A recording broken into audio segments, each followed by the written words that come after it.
absolutament d'acord amb el que s'ha manifestat, des del convenciment que hem de, d'una forma clara i ja descartar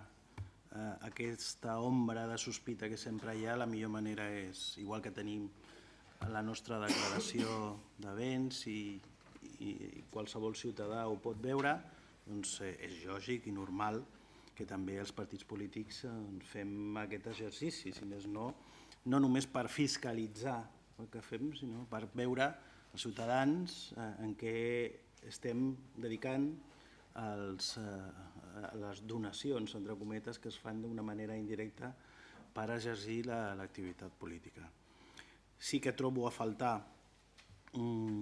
faltar en aquest cas, i agraeixo l'oferiment, una eina que sigui d'alguna manera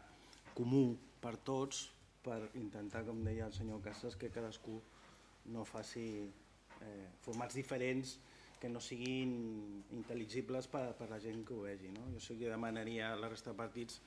un protocol que si ens ho fa arribar a la regidora o a l'alcaldia, doncs estaríem encantats de poder-ho fer. I sí, també, des del punt de vista estatal, ja m'agradaria que tots els partits polítics es posessin d'acord amb una nova llei de finançament dels partits polítics, imprescindible des de fa molts anys i que potser ens hagués estalviat on estem ara.